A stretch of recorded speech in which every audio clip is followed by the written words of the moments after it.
Good morning friends, आप सबों का हमारे चैनल एक ट्यूटोरियल्स में स्वागत है। आज जो वीडियो हम लोग स्टडी करने जा रहे हैं वो MJC मेजर कोर्स हिस्ट्री 1 का टॉपिक से रिलेटेड है। आइए हम लोग स्टडी करते हैं। आज का जो हमारा क्वेश्चन है वो है बौद्ध साहित्य पर प्रकाश डालें, throw light on the Buddhist literature.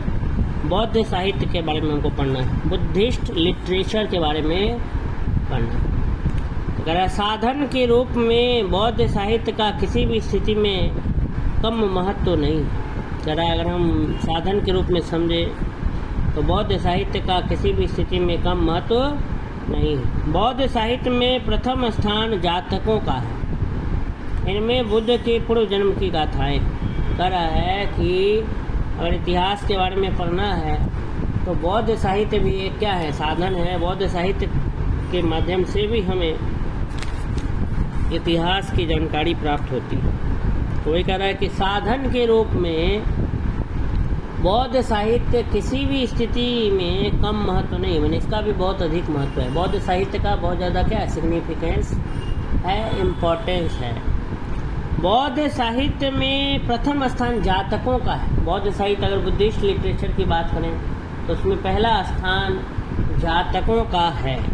इनमें बुद्ध के पूर्व जन्म की गाथाएं, इनमें जो है बुद्ध के पूर्व जन्म की क्या है, गाथाएं हैं। यद्यपि वे गाथाएं काल्पनिक हैं, इमेजिनरी हैं, फिर भी इनके आधार पर भारतीय समाज का दिग्दर्शन कराया जा सकता है। कह रहा है कि यद्यपि वे गाथाएं काल्पनिक हैं, इमेजिनरी हैं, फिर भी उनके आधार पर हम भारतीय समाज को क्या करा सकते हैं, दिग्दर्शन करा सकते हैं। दूसरा स्थान त्रिपिटक का है। बुद्ध के निर्वाण प्राप्त करने के बाद त्रिपिटकों की रचना हुई थी। इनमें बुद्ध के सिद्धांतों और वचनों का पूर्ण संग्रह। बुद्ध ने जब निर्वाण प्राप्त कर लिया तो उसके बाद त्रिपिटकों की क्या हुई थी, रचना हुई थी। इनमें बुद्ध के सिद्धांतों और वचनों का पूर्ण संग्रह है।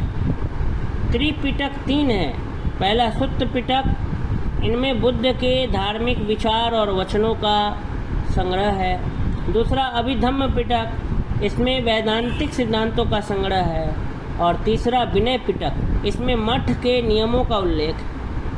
ऐतिहासिक ज्ञान के लिए त्रिपिटक बहुत महत्वपूर्ण है क्योंकि इनसे तत्कालीन अवस्था का पता चलता है।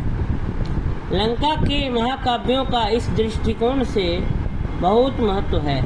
ये ग्रंथ महावंश और दीपवंश कहलाते हैं। इन्होंने भारतीय इतिहास पर भी विशेष प्रकाश डाला है। मिलिंद पन्हों में महात्मा नागसेन और राजा मिलिंद, जिसको मिनांडर भी कहा जाता था, का संवाद है, आपस में बातचीत। इनमें तत्कालीन राजनीतिक और सांस्कृतिक प्रश्नों पर विचार किया गया है। इस दृष्टिकोण से यह बड़ा ही महत्वपूर्ण ग्रंथ। महावस्तु, ललित विस्तर और बुद्ध चरित्र द्वारा भी भारतीय इतिहास पर काफ़ी प्रकाश पड़ता है। दिव्यावदान में दो अवदान अशोक और कुणाल से संबद्ध है। मंजूश्री मूलकल्प में प्राचीन राजवंशों का संक्षिप्त इतिहास है। आर्य मंजूश्री मलकुल्प में बौद्ध धर्म के संरक्षक शासकों का गुणगान है और अन्य शासकों की निंदा है। बौद्ध साहित्य से भारतीय इतिहास के विभिन्न पक्षों पर प्रकाश पड़ता है।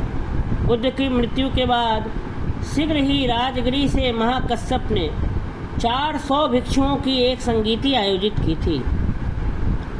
चुल्लवग इस संगीति की आवश्यकता पर प्रकाश डालता है।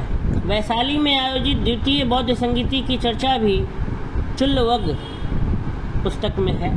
तृतीय बौद्ध संगीति का उल्लेख मात्र दीपवंश, महावंश और समंत पासादिका में ही उपलब्ध है। चतुर्थ संगीति का आयोजन कनिष्क के द्वारा हुआ था, परंतु दीपवंश और महावंश इसके विषय में मौन। इन सभी संगीतियों के द्वारा बौद्ध साहित्य और परंपराओं के विभिन्न पक्षों का संकलन हुआ और इन्होंने त्रिपिटकों के विकास में महत्वपूर्ण योगदान दिया। बौद्ध साहित्य की संक्षिप्त रूपरेखा निम्नांकित है। विनय पिटक, इसमें दैनिक जीवन से संबद्ध नियम क्या हैं, संग्रहित हैं। यह निम्नलिखित भागों में विभक्त किया जाता है: सुत्त विभंग, महाविभंग और भिक्षुणी विभंग। दूसरा है खंडखा, महावग्ग और चुल्लवग्ग। और तीसरा है परिवार अथवा परिवार पाठ। तो विनय पिटक जो है क्या कर रहा है कि इसमें दैनिक जीवन, रोज का डेली रोजमर्रा की जो जिंदगी उससे संबंधित नियम इसमें दिए हुए हैं। और फिर इसको भी विनय पिटक को भी 3 भागों में बांटा गया है। पहला सुत्त विभंग, महाविभंग और भिक्षुणी विभंग। सुत्त विभंग फिर 2 महाविभंग और भिक्षुणी विभंग में। दूसरा है खंडका, महावज्ञ और चुल्लवज्ञ। और तीसरा परिवार अथवा परिवार पाठ। उसके बाद है सुत्त पिटक, इसमें धर्मोपदेश संग्रहित है। इसके फिर 5 निकाय हैं, दीर्घ निकाय, मध्यम निकाय, संयुक्त निकाय, अंगुत्तर निकाय और खद्दुक निकाय। इसके अंतर्गत ही खुद्दक पाठ, धम्म पद और उदान है। इतिवृत्तक में बुद्ध वाक्यों का संग्रह है। सुत्त निपात, विमानवत्थु, पेतवत्थु, थेड़ गाथा, थेरी गाथा, जातक आदि भी खुद्दक निकाय के अंतर्गत ही आते हैं। तीसरा है अभिधम्म पिटक, इसमें धर्म संबंधी विचारों का संग्रह है। तो बौद्ध साहित्य के अध्ययन से भारतीय इतिहास और विदेशों में बौद्ध परंपराओं के विकास के इतिहास पर महत्वपूर्ण प्रकाश पड़ता है। अनेक विदेशी बौद्ध यात्रियों ने भारत संबंधी क्या लिखे हैं, विवरण लिखे हैं। तो बौद्ध साहित्य का जो है बहुत बड़ा क्या है, महत्व है। वो किसी और दूसरे साहित्य की तुलना में किसी भी मामले में कम नहीं है, इसका भी बहुत अधिक क्या है, महत्व है। इस प्रकार से ये बौद्ध साहित्य, बुद्धिस्ट लिटरेचर का ये जो वीडियो था यहीं पे समाप्त होता है। अगर आपको मेरी वीडियो अच्छी लगी है तो वीडियो को लाइक कर दें, अधिक से अधिक लोगों तक शेयर करें और कमेंट करें कि ये टॉपिक आपको कैसा लगा। धन्यवाद।